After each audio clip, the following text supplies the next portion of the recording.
What are some of your favorite projects you've been a part of? I mean, you've been a part of a lot of them, and it's a long list. I mean, we were talking earlier before coming in the studio that you're the only person from Muscle Shoals that's played with two Beatles. That's right. I got that going for me. That's freaking cool. I mean, I'm a huge Beatles fan. I mean, I just am. So well, those are definitely highlights. So I started my first band in 1970, and then less than a year later, I'm doing sessions.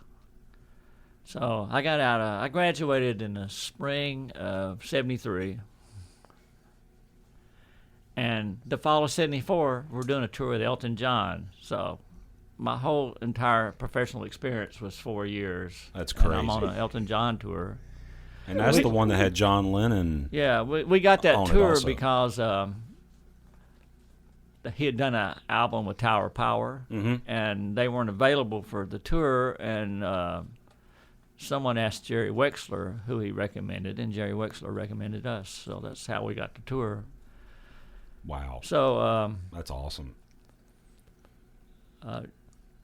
Elton had sang on John Lennon's "Whatever Gets You Through the Night," and had predicted it would be a #1 hit, and Lennon said, "Nah, there's no way." So they made a bet that if it was #1, he would have to sing on one of Elton's concerts. So it was #1. So he, this was, November '74. It was Thanksgiving, actually. It's Thanksgiving night at Madison Square Garden. And Lennon had come out several days earlier. You know, we would stay in New York and fly out on this Starship, this leased 707, to the outlying gigs. So we flew to Boston one night, and Lennon, flew with us, and there was just a gaggle of people, so I didn't try to talk to him or approach him, but he was around. So I guess a couple of days before Thanksgiving, we went down to the record plant to rehearse with him. And I walked faster than the other guys. I was the youngest guy, and I always, walked faster. So I was in the room first, and there's Lennon standing there with some of the studio guys. And Lennon says, "Oh, the Horns are here." And so I walk up, and he extends his hand and says, "Hi, I'm John Lennon." And I said, "I was pretty sure that was you." So we're going to do Whatever That Gets You Through the Night. And Elton had done a recording of Lucy in the Skies, with Diamonds, so that was the other one. So they wanted to do a third song, and Elton wanted John to sing Imagine. And he says, "Nah, this was during the real dark period for Lennon when he was separated from Yoko." Yeah. And he said, "Nah, I just don't want to sing that." So Elton said, "What do you want to sing?" He didn't seem to know, so that's when I realized what a fan Elton was. He started just playing and singing Beatles songs. "How about this?" "No." And he'd play another one. "How about this?" Singing, knew all the lyrics, everything. And he probably went through about 20 songs. And Lennon kept going, no. That's really cool, though, guys being a huge fan of each other in that way. So then at some point he started singing "I Saw Her Standing There." And Lennon says, "Yeah, I remember that. Let's do that." Well, it turns out that was a 100% McCartney song. It was, but it didn't matter to Lennon. So he just wanted to. Yeah. So when we played it, that Thanksgiving night, he introduced it by saying, "Now I'd like to do a song by an estranged fiance of mine." So. What was that like being in the room with those two forces? That's... Well, it all, to me, I was 24 years old. Like I said, had 4 years experience. It was all had to seem a little unreal, it would probably be a little hard not to fanboy. I don't think I really deserved to be here, but yet I'm here, so. Yeah. Good old imposter syndrome. There it is. Yeah, it really is. It's a great example of that. And I think we've all been there in capacities at times, and it's a weird feeling. Equally bizarre, earlier that year, around June, we were out in Los Angeles playing a week at the Troubadour with Dobie Gray. We'd just done a recording with him.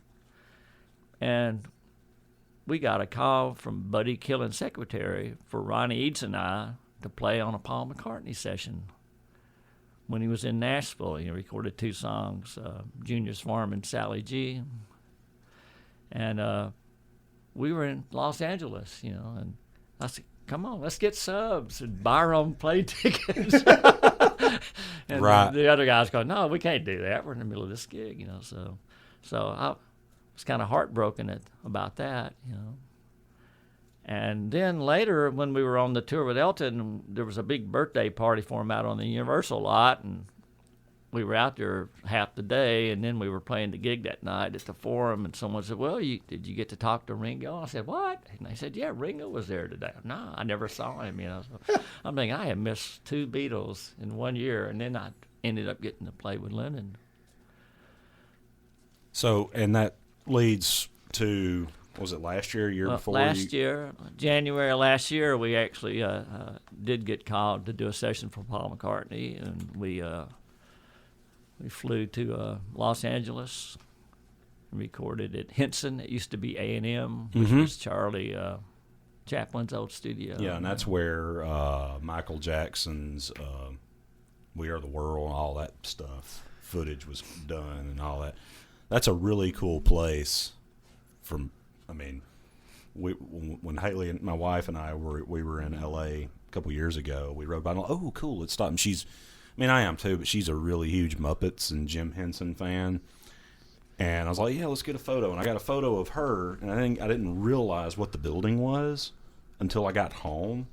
And I'm like, crap, why didn't I get a photo of myself with it? Yeah, I'm a big fan of Charlie Chaplin too. So yeah, that's a great studio. It was. So yeah, we worked for 6 hours, and there were no charts. They didn't want me to write charts. I have a feeling that they did not want to have any MP3s of his material out there in the world. So, but I also knew this from reading the Abbey Road books. They typically likes to work, just off the cuff. So.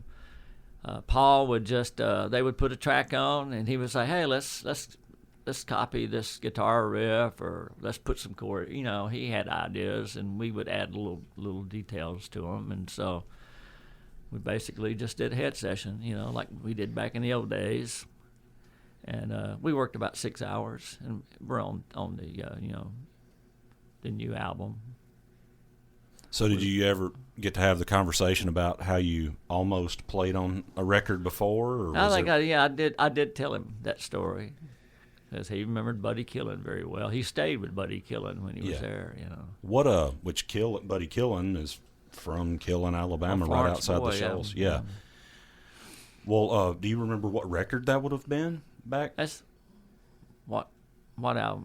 The one that you guys, the Nashville session, the one you almost. Oh, that was he recorded 2 songs there, Sally G and Junior's Farm. It would have been Junior's Farm. You can hear like a trombone and Barry on the end of Junior's Farm just playing some whole notes.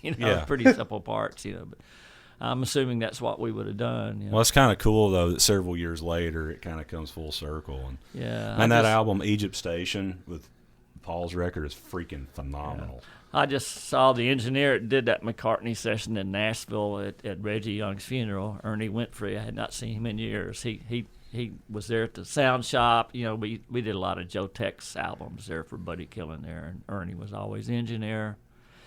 He took some Super 8 video of when McCartney was there and posted it on Facebook a few years ago. Oh, wow. No sound, just really grainy Super 8 video. So was that the same engineer that did the Egypt Station horns? No. That was the other. Ernie's in Nashville. Oh, okay. Yeah. Well, who was the engineer that was on the? Do you remember on Egypt? I really don't. He was British, I believe. Yeah, I'm sure it's on I should on the know, liner but notes. I apologize. That's kind of me just being nerdy and curious. But there was one track, and I can't remember which title it is, but it's a real avant-garde horn part. It was really freaking cool, which was really cool to hear. that was like, that's the Muscle Shoals Horns. That's that's not what I would have expected from you guys. And I mean, I know you're real into jazz and all of that, but usually on a recording you don't hear a horn section doing something so kind of out there. What was the approach on that?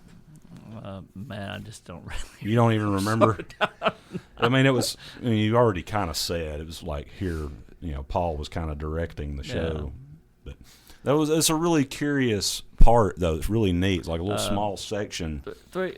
I think we worked on 6 different tracks, and 3 of them aren't even on the album. So I know they had so many in the can, so many songs in the can. I fully expected that possibly none of what we did ended up on the album. Plus, knowing reading all those Beatles books, how experimental they were. So I'm thinking, this could completely change, and we could end up on nothing, and it wouldn't be out of the ordinary for his work process. Well, who all was it that went? I booked Tom Bones Malone, from the Blues Brothers and Letterman Show. We've done a lot of work together through the years, and since we didn't have any charts, I wanted somebody versatile, being that he can play all the brass instruments, all the woodwinds, all the saxes and flutes. I thought he's a good person to have, So, and then I booked the guys that played with us quite a bit, Steve Herman and Doug Moffitt, and also booked Jim Hoke, who ended up actually playing bass harmonica on one song. Yeah. That's interesting. That's a thing? I didn't know that existed. Oh, yeah. There's one on Fool on the Hill. There's bass harmonica. That's what that is. Yeah. Okay. There's one on the Boxer, I guess Simon it and is. Garfunkel, the Boxer. There's one on there, too, yeah. And there was one on the Waltons theme. You remember the Waltons theme? Yeah. There was a bass harmonica on there. I'm just thinking, I know the Boxer. I thought I knew the Boxer backwards and forwards and every other which way, and I didn't realize that's what that sound was. I'm thinking there's one mixed in with the saxes on Good Morning, Lennon's song Good Morning, Yeah, I was just thinking it was another sax line. Yeah. That's interesting. Okay, I learned something. Well, you know how they got those saxes to sound that way on the Beatles records? No, I tape don't. distortion. Tape distortion? Yeah, tape distortion. Which The guitar on Revolution's tape distortion, yeah. Yeah. Well, I mean, that stuff's great. I mean, it sounds, if it's cool, it's cool. I mean, what are some other sessions? I mean, I kind of geeked out, so my apologies on the whole Beatle thing, but I mean. Well, I really enjoyed working for Joe Tex in the studio. He was just a joy to be around. We played on, it might be his last hit record, I Don't Want to Bump with No Big Fat Woman. Yeah. We that was a head chart, and we had a lick in fourths and parallel fourths, so he loved that. He called that the Indian lick, Yeah. And sessions after that, he always said, "Now give me one of those Indian licks." There you go. Cool. Well, you worked on a lot of stuff here too. One of the records I was looking up just on Discogs, just doing a quick Google search, like Delbert McClinton's, like "Giving It Up for Your Love" and all that. Were you guys? That was right here right on the in river this building, Muscle Shoals Sound, and that was a head session. Yeah. Was it? Okay. Yeah. I think. See, I would have thought otherwise on that. We did several records for Delbert before then up at Chip Young's in Murfreesboro, Tennessee. But to me, though, that's like at least one of his top, not his best record, at least one of his top records. It's at least, and it was done here. At least it's my favorite record of his. I don't know what value that has to say, but I'll tell you a story about that. After we recorded that, we used to. The four of us, the Horns, would go to Nashville a lot and do sessions, so we'd all ride up together. And Ronnie Eads, our Barry player, had a gig in Etheridge, Tennessee, up there above Lawrenceburg at this little club. And so got a ticket there a while back. So we were coming back from Nashville, and we were going to just drop Ronnie off at his gig. And so we all decided to come in for a beer, and they said, "Hey, you got your horns?" Yeah. And they said, "Well, come on in and sit in." So, okay, so the four of us get up on stage, and we said, "Where are you going to play that?" And they said, "Well, let's play Giving It Up for Your Love." And we all went like, "How does that go?" They said, "You played on the record." we only played it once. You know? That's funny. Anyway, they hummed us, da, da, da, da, da, da. Oh, yeah, okay, we can play it. You know? That's fantastic. But, I mean, you guys do so much work, you know. I mean, if you're doing this every day, it's not like you're going to put that in the bank of your mind of like, let me remember those 4 notes I played. And it all kind of runs together after all. I'll tell you what's really strange. There's several sessions I've just completely forgotten about. I did a session for Donovan. Really? And had no memory of it. And I did a session for Ian Matthews. Remember Ian Matthews? You got me with Donovan, but I don't know Ian Matthews. His big hit was "Shake It, Baby." Shake yeah. Tonight, you know. And I probably had 5 LPs by Ian Matthews, and I played on a session for him and don't remember it. You know. Wow. Well, I mean, That's if you're, weird. I mean, I've been guilty of that. And somebody will be like, "Yeah, you remember that session?" And I'm like, "No." And I feel bad about it. And I mean, too, people keep telling me, and I need to write stuff down. They're like, "You need to start writing this stuff down," because I've not been doing this as long. I'm only 33, and you know, I'm still not writing stuff down, but I take photos of everything now. Yeah, I do but too. David Hood was really good. I think David notes and like keeping has a log, journal yeah. from the '60s I till wish I'd now. done that. That man, the first time we interviewed him, which would have been about a year ago now, he was in his office digging around because somebody somewhere had said, "You know that bass you had stolen 50 years ago? If you could find the serial number for that, we might be able to find it." And he went digging around, and he came back with the original sales receipt for that bass that he had bought 50 years ago. Right. And I'm amazed. Like, Well, I'm amazed that he was able to find it. Well, yeah, but I mean, because no, that's not happening. that goes back to his note taking. This guy's just evidently hyper organized or something. It's amazing. Yeah, I wish I was I that need organized. to be. But anyway. Yeah, right. Well, I mean, we all need to be, but I mean, I'm not, you know. But it's easy to forget stuff. When my laptop was stolen last week, I lost the last 4 horn charts I wrote for Lyle Lovett. The only thing that exists is paper copies of the parts, you know. But the score, I write it on, Sibelius. Yeah, that's what I was going to ask. Are you using Finale or Sibelius? I never learned Finale ever, you know. Okay. And I was very slow getting to the software, but I basically did because my arthritis was getting so hard. Right. I would write by hand the number 1 pencil and really bear down. Right. And my parts look great, you know. Marcus Pope, that plays drums in my trio, says, you know, he still likes my hand charts better than the printed charts, you know. I lost those, and I had about 10 hours into a big band chart that I lost. You know, I thought I had these. I usually back up all that stuff on my desktop. I had them backed up on my portable hard drive, which got stolen. Which is something that I'm not as diligent about as I need to be. But I'm going to the cloud now. I've learned my lesson. I'm going to the cloud. Back up. You know, 3 backups, you know, and at least one of them has to be off-site. Yeah, I mean, you got to have something in a different location. I mean, that's... Any hope at all of that stuff coming home, or who knows? You know, man, I would have my doubts that I'm ever going to see it again. But God, you know, I would think something like I would think that trombone would be maybe not unique enough, but vintage horns are not exactly a huge market. Yeah, you know, I would. This think horn was, I say the one I still have was bought new in '93, but this one, I think it was less than 10 years old. Oh, okay, so yeah, it's. For some reason, I was thinking it had a few more years on it than that. No, so. Well, I'm curious a little bit more about the Sibelius and the digital charting thing, because I studied a little bit of that. You know, studied theory and stuff in music school at UNA.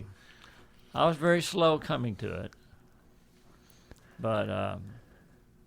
I had, Sam Mosley, who was a songwriter at Malaco and had his own, Mosley and Johnson had an album, Malaco, and Sam still has a band. We do a lot of gigs with him, and we were going up to do a weekend in Peoria, Illinois with him. I can't even remember what year this was, and I had to write about 5 or 6 new charts with the #1 pencil, and I had one day to do it, and the next morning I woke up, my hand was so sprained I couldn't even hold a cup of coffee. Oh, wow. Yeah, if you can't hold your cup of coffee, that's a problem.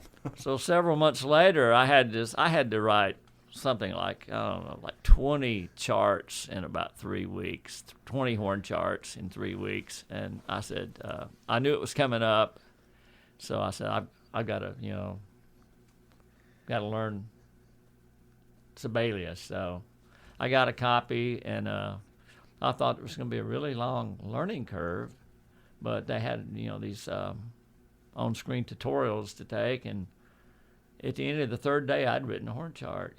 So I didn't know everything I needed to know about Sibelius, but I knew enough to write a horn chart. I need to dig back into it because in UNA we had. I remember one class I had an orchestration where we had to orchestrate just a little 4-part, choir piece that Bach, or I think it was Bach that we had to do. We had to do it for an orchestra, and it was a really grueling but very fun, challenging thing to do, and it turned out okay. I mean, and that was totally something that's not my wheelhouse, but I would like to dig back into that.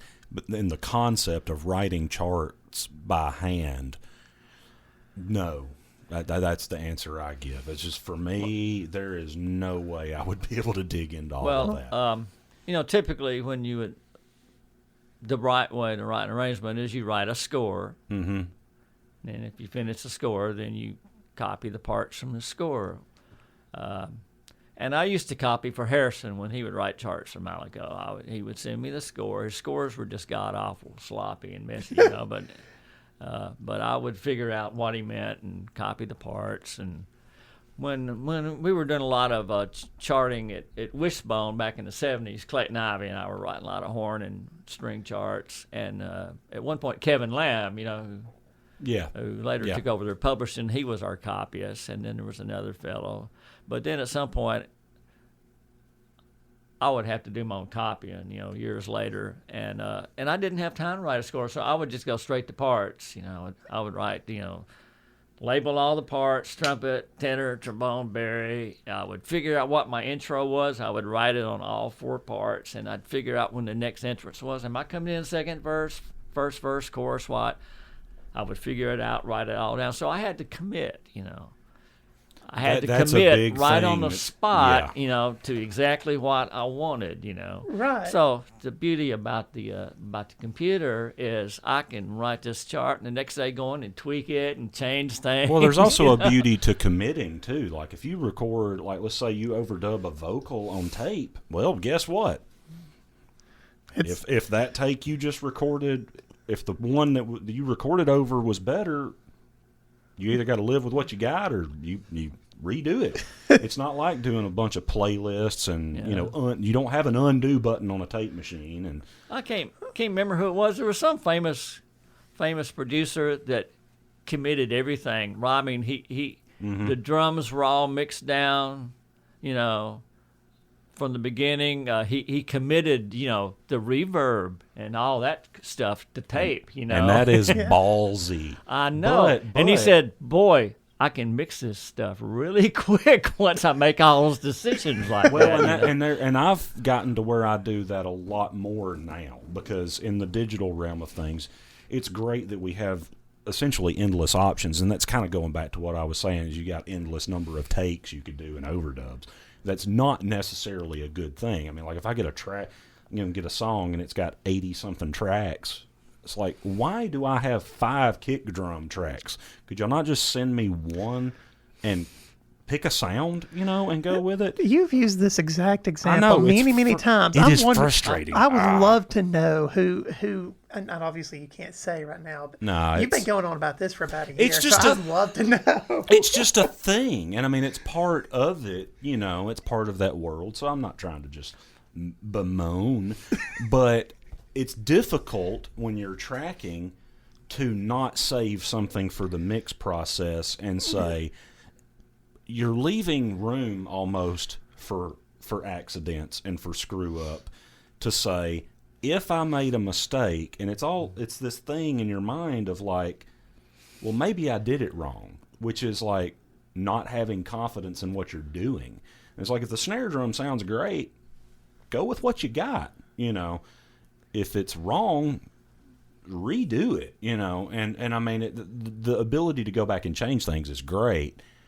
To a point, yeah. To a point. Yeah. But sometimes having, like, if you got a 24-track tape machine, you got to commit. You got to make a decision that keeps you in a lane. And often more times when you have limitations, you are more creative. Well, like I was saying, when I started, there were 8 tracks, so Right. and we would do 2 mono horn passes, 4 horns mono 2 times. Mm-hmm.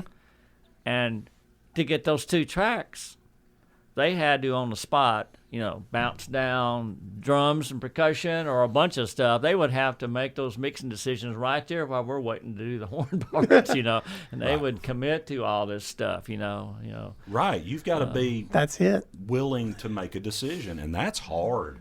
That has taken me years to get not where I really want to be, but much more comfortable in committing to something and trusting your instinct. I think you have to trust yourself, and Well, that's hard. And I read something a while ago, and I don't know how you guys would feel about this, but I was reading a sort of an opinion piece that said part of the reason that modern music has this sameness to it is because everything is now perfect. You have Loss of a human element. the human, and that's kind of it. The human element's gone because I don't know. I kind of disagree that it's gone. well, maybe, but every vocal is tuned to perfection. Every horn is tuned to perfection. Everything is perfect. That's which actually a means conversation I had with Susan Rogers. I met her up in Nashville at Welcome to 1979. She worked for Prince for like 4 or 5 years, and she calls Prince a genius, and she is literally a music scientist, like teaches music cognition and psychoacoustics at Berklee College of Music in Boston. Well, the conversation we had where she was talking about how the human brain, right brain, left brain information, speaking and singing are in 2 different spots of the brain. This is getting ultra nerdy here, but it's fascinating. Yeah, that's like why some people that can't physically speak, they've got a health problem. damage to Broca's area. They can sing. But they can sing. Yeah. And, like Mel Tillis, stuttered, but never when he sang. Yeah, exactly. Yeah. And you have like Alzheimer's and dementia patients. They respond to music and singing and things like that. Apparently, according to a lot of her findings and other people's studies in this, an attuned vocal, the brain responds in a different location. It lights up different and scans than an untuned vocal. It receives, apparently, and I'm not trying to be a medical or scientific person here, so I may not have this 100% accurate, but forgive me for that, but I'm trying to understand this and wrap my mind around it. Apparently, the human brain receives a tuned vocal as information rather than communication. And that, to me, is really fascinating, especially when you've got things like social media. We're in an information overloaded society. You've got tuned vocals, tuned instruments, like I've tuned horn parts and basses and stuff like that, everything being kind of this quote-unquote perfect thing. It's the human brain does not even perceive it as the same, I don't know, data, information, signal. I don't know what word to use. I would love to know more about that because I always go back to Great Gig in the Sky. Like that opens that's a big can of worms too. Well, I mean, I'm just wondering. Think about Great Gig in the Sky. If somebody had gone back afterwards and tuned every little minutia of that vocal performance, it wouldn't hit. When a Man Loves a Woman. Yeah, it wouldn't hit. I mean, like it wouldn't feel right. It would. I don't know. Maybe it's just me being persnickety, but it doesn't feel natural. And I understand the appeal of having a perfect vocal. I understand the appeal of having everything, but if it's an A, it's right at 440. That's it. It doesn't deviate. But I don't think human voices are supposed to do that, and I don't think that. I don't know. That's a rabbit hole. But you mentioned Mel Tillis. I didn't realize that there was that stutter, but not when singing. I don't know if you're familiar with Scatman John. He was, what would you call that? electronic artist, maybe. I don't know. But That's not somebody I'm hip to. well, What's that last name? Scatman John. He went by the name Scatman John, and he was we'll call him a musician in, I believe it was the mid '90s, and he had this paralyzing stutter. To hear him speak, it was just he couldn't get a word out, but sang no problem. And then, of course, he had a good sense of humor, and he took his stutter and he managed to incorporate scatting into electronic music.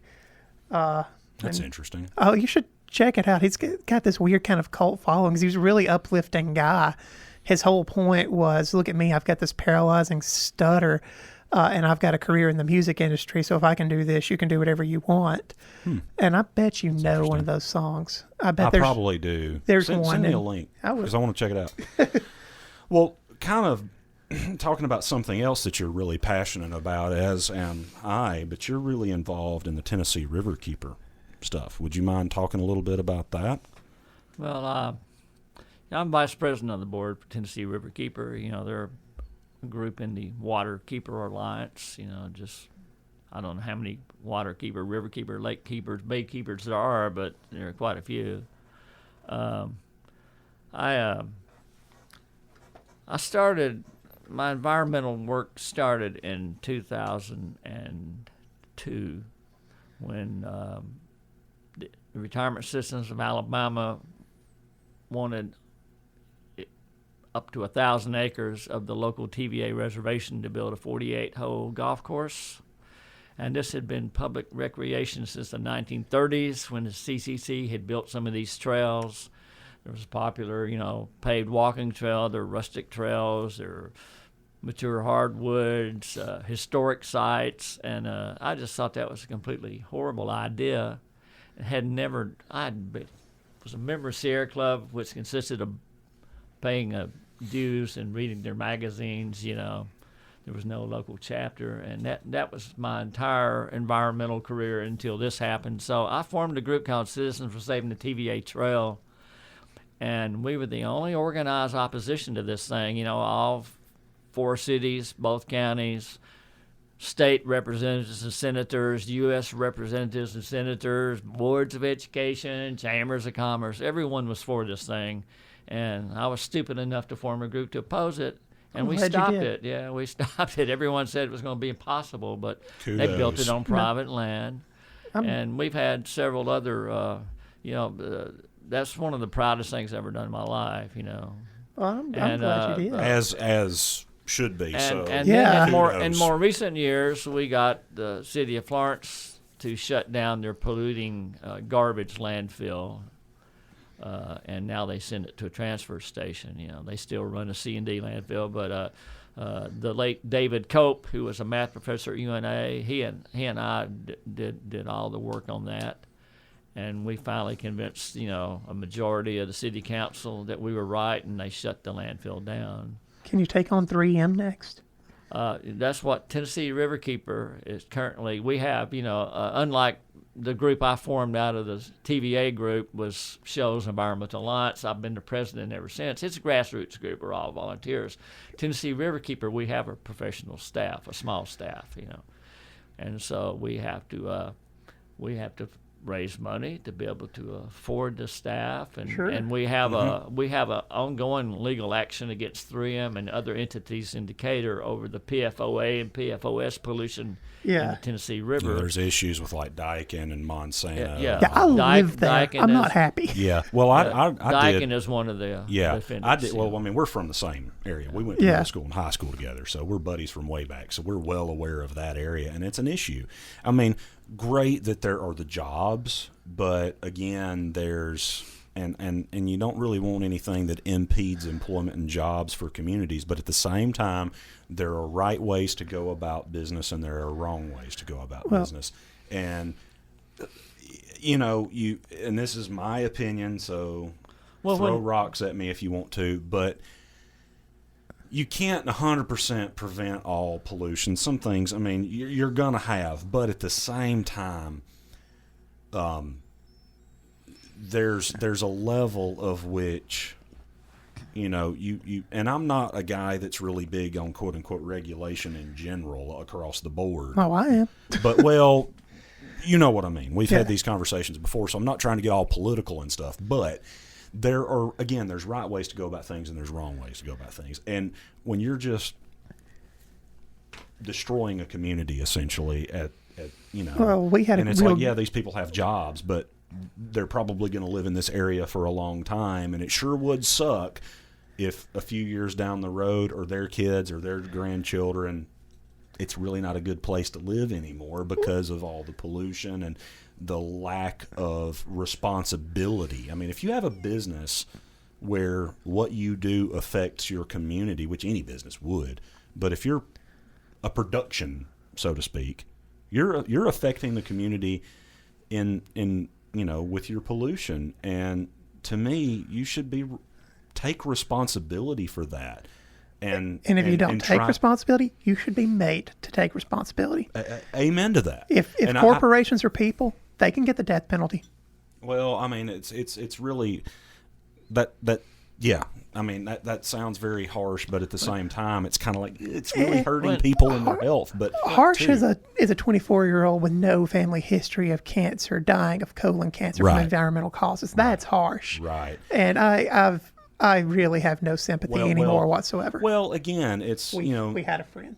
Yeah, exactly. It's big money From and powers that be and all of that. And when a company pollutes, they're passing off the cost of running their business to the general public. Exactly. Yeah. Well, also, I did a research paper back when I was dual enrolling while in high school in an English class, my second grammar class, 102, at UNA, and my professor was actually. I did a research paper on Monsanto, mainly in Anniston area, because there was a lot of issues there. And the guy that was my teacher, he was adjunct, but he was going for his doctorate, and he pulled me aside. He was like, "Hey, can I use some of your research for my thesis?" And I'm like, the guy was doing the same thing on his thesis. So I mean, it was like, yeah, I'm going to get an A, right? I'm going to get a good grade. I'm going to pass. But I mean, it's been, and that was in 2003, 2004, and I mean, it was a really big issue then, and it's even more a big issue now. And there's communities that are completely destroyed as a result of it. I mean, you can't fish. I mean, like, I'm sorry, but I'm not gonna eat fish that comes out of the river in Decatur. You shouldn't. and here, it's much better in the shoals, but I'm still kind of.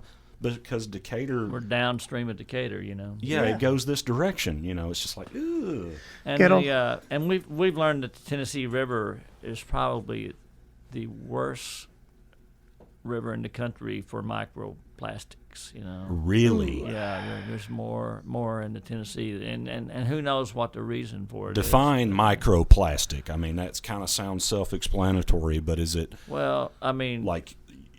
Is it something you can filter out, or is it something? Well, I mean, these plastics, as they break down, they get smaller and smaller. Plus, a lot of, I guess, some kind of makeup products had these plastics, tiny little micro beads in them too.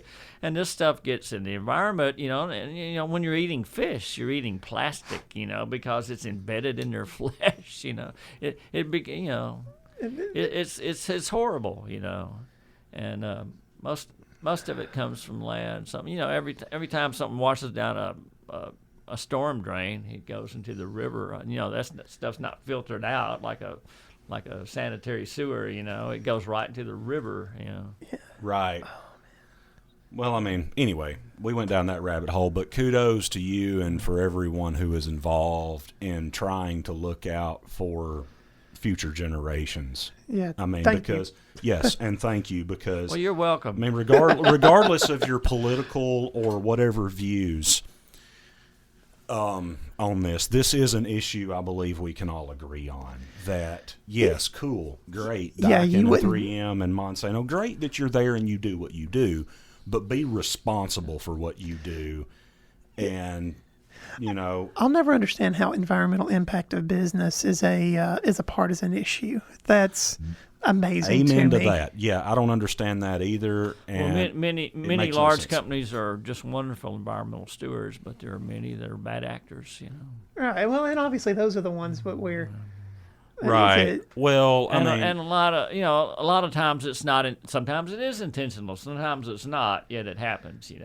well, I And mean, then sometimes there's sometimes there's a lack of will to clean it up, even if it's not right. I intentional. mean, there's some companies that are like, yeah, we screwed up. We're going to do everything we can to try and maybe not fix, but try to resolve what we can.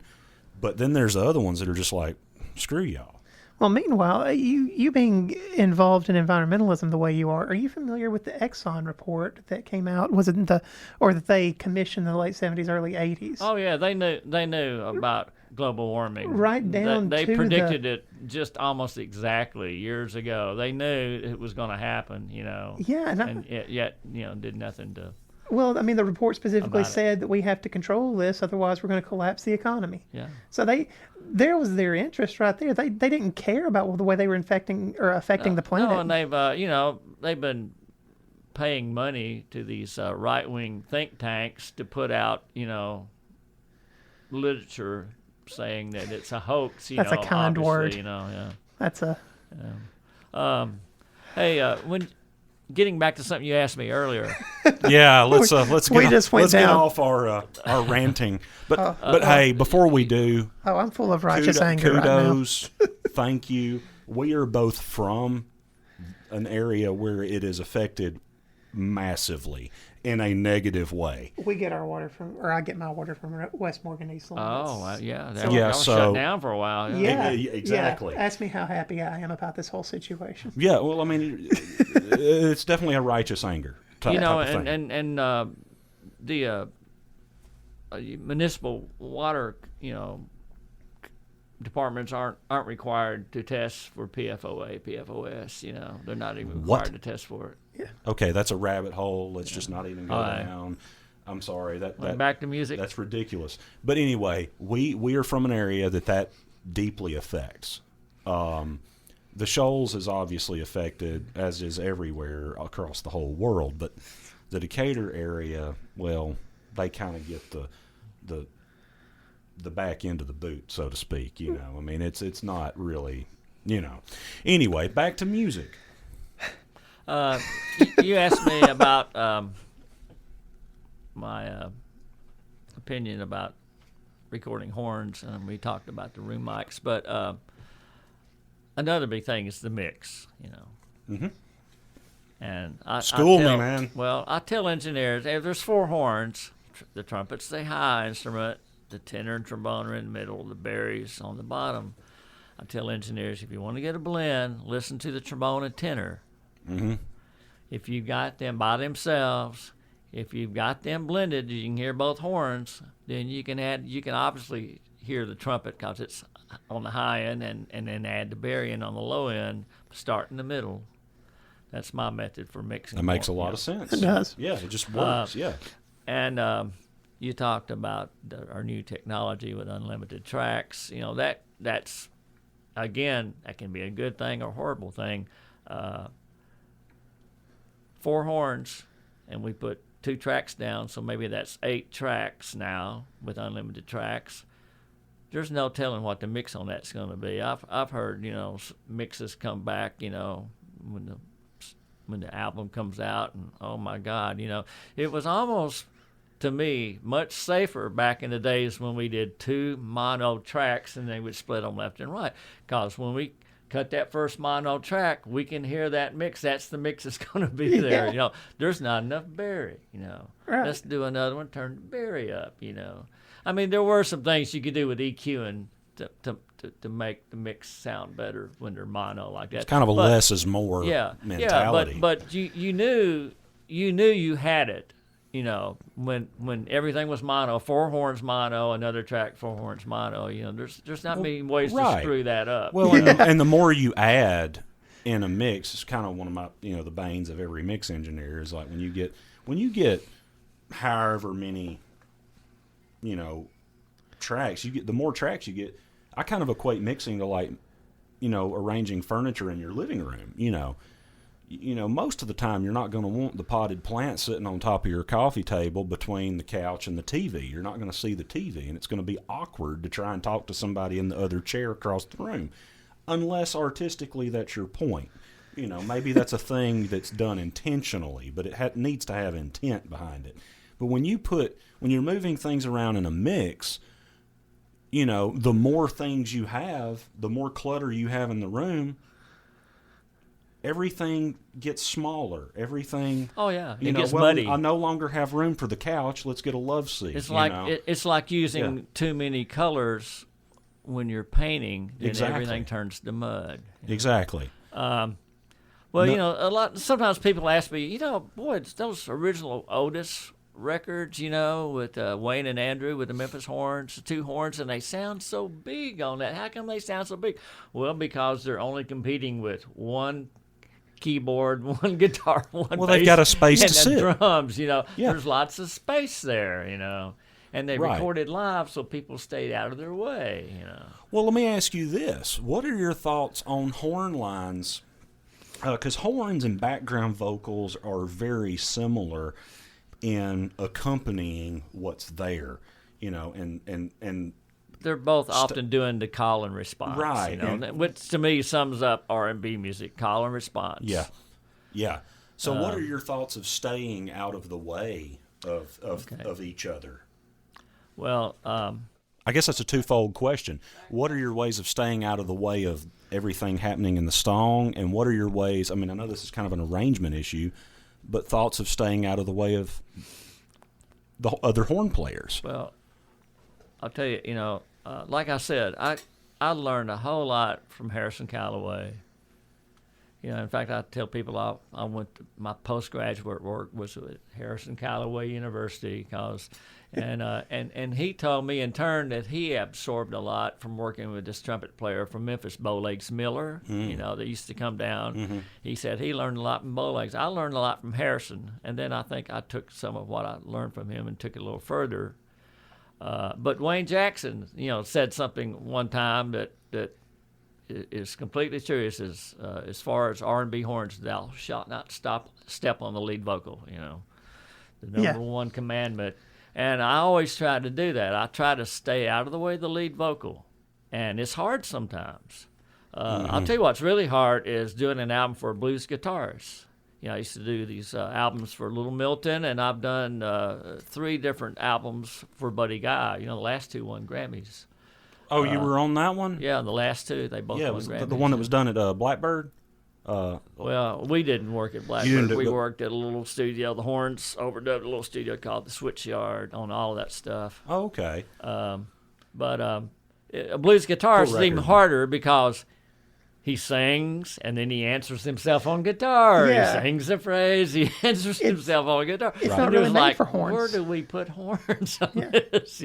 So that's tricky. How do you approach that? I mean, do you just kind of copy his call and response sort of thing and accompany that in a way? Well, sometimes I'll talk to the producer. I said, do you want me to play on top of these guitar parts? And they'll say no, or they'll say yes, Okay. Then they have a choice, sometimes they just try to work with. I always try to work with the track. Harrison didn't always do that as much as I do.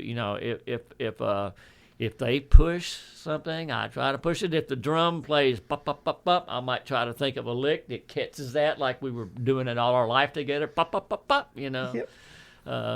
I try to, especially rhythmically, and I always try to stay away from the lead vocal except when it's impossible. So every rule can be broken. Like they told us in college, no parallel fourths. Yet you'll find pieces by J.S. Bach that have parallel fourths, or parallel fifths, So they're not rules; they're just guidelines.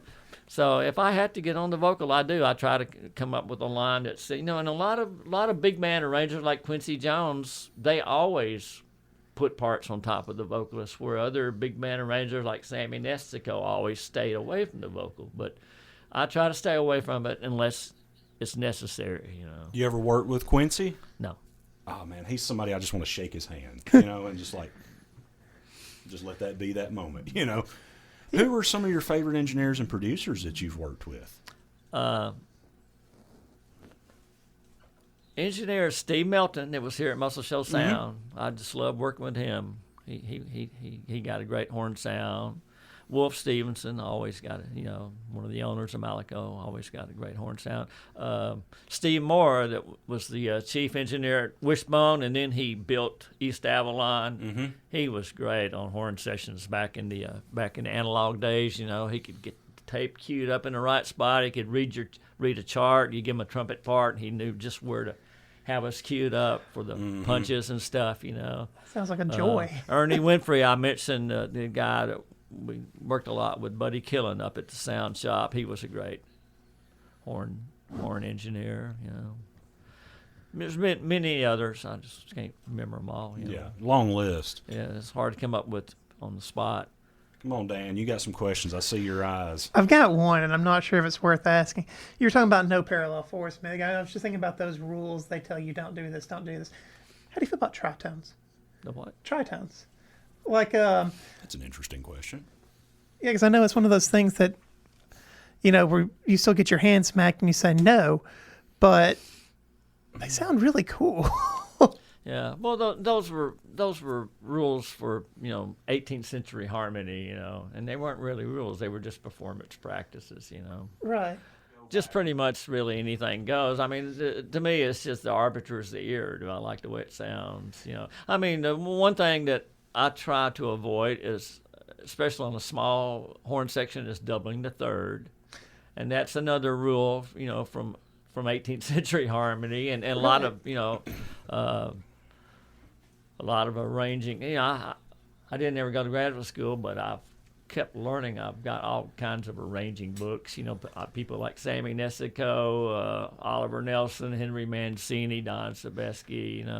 I got tons of them. Huge. And Mancini. Mancini you'll is a read that genius. advice. Don't double a third. Well, until you do. Sometimes you do double it, but usually I will not. You don't double a third. You double. Okay, so roots and fifths are much better. Right. So doubling a third, like, I would imagine you wouldn't double the sixth either in that mindset, right? No, it's a third mainly. Yeah. Okay. But in big band or jazzy 4-part harmony, you're gonna close 5-voice harmony where the bottom note's doubling the top note. In a 7-way harmony, you're gonna double it. Do a lot of everything. If it's a octaves melody and- note, yeah. you're gonna double it.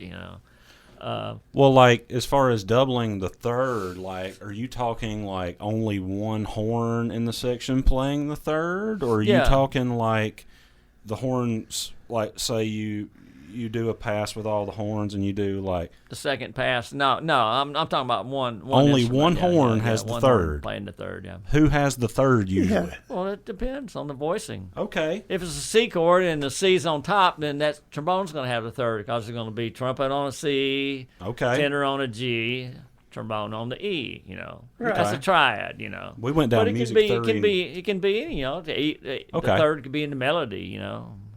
Or if it's a second inversion chord, it could be in the bass. Third could be in the bass. We went down music theory nerdery here, Well, and this is awesome. I love You it. just answered a question I was going to ask about. I know with a lot of jazz composition, you can throw unusual parts of the chord to the bass and let the higher or the melody instruments just, if they never touch on the root, that's fine, as long as you've got it somewhere. So with that, now I'm thinking about inversion chords. I'll tell you another thing. Chord doesn't have to have a third. You think of the third, Right, Yeah. right. the third and the seventh being the big notes to have in a chord. That the root and the fifth aren't as important. That you got to have the third and the seventh to define the chord, what kind of chord it is. I've like on 2 or 3 horn charts, like a jazz band or a jazz combo. Like a C dominant chord, I might not have a third or seventh in there. I might have a D triad, which would be the 9th, sharp 11, and 13.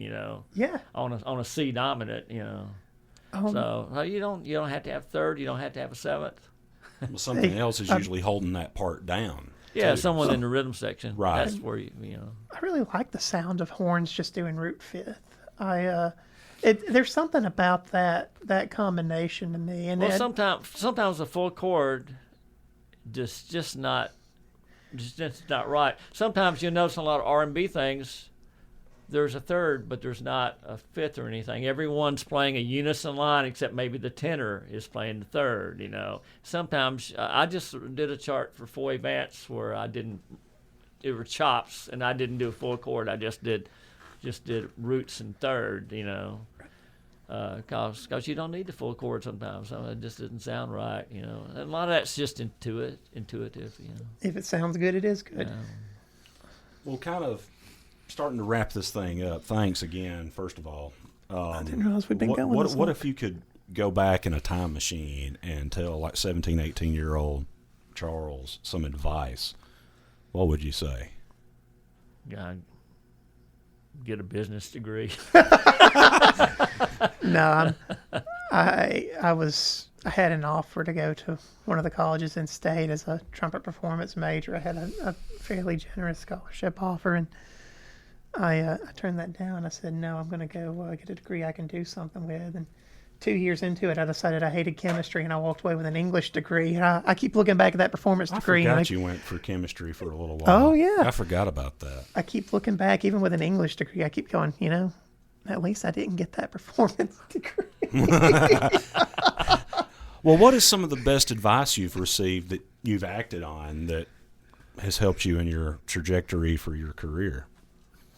Oh, man, let me think about that. The best advice. I've usually just followed the worst advice. Okay, there you go. Whatever you would do the opposite. Right. Whatever you're naturally Whatever's thinking. a really good idea. That's the George Costanza method, right? Yeah. That's it. Whatever I think is right, do the opposite. Yeah. Well, cool, man. Dan, you got anything else? I'm good. I'm happy. Well, thanks again, Charles, for joining us. This has been a joy. Thanks for spending your time with us. And I guess this wraps it up. It's been fun, guys. This has been fun. Thanks for having me. Thank you. Okay, so part 2 of Charles Rose. Man, this has been really a cool interview. I've been looking so forward to this. I know you as a horn player, this has got to be just like, holy crap. Well, yeah, no, it's really cool. And, you know, I don't really get to geek out with horn players very often, especially not really professional, accomplished ones. Not to say that, you know, my friends playing in symphonies and things like that are not accomplished, but, you know, I exist in a different world than they do. Oh, he's done so many different things, though. He's done big band. Yeah. He's worked with He's just 2 Beatles all over the for crying place. out loud. Yeah. I mean, yeah, jazz. He's a great piano player. Yeah, just awesome guy. Yeah. Thanks to him. So thanks glad to he you came guys in. for listening. Yeah, you know the deal. Check us out wherever you listen to podcasts. Rate us and review us. You know, tell your friends. Patreon. Check us out on Patreon. Yeah, a Patreon. We've got some bonus content. If you want to hear some bloopers. You want to hear some episodes a little bit early. You want to hear some things that we cut out for a variety of reasons. Or if you just want to support us, hey, you can get all that for $1 a month. Thank you so much. Stick around for part 3.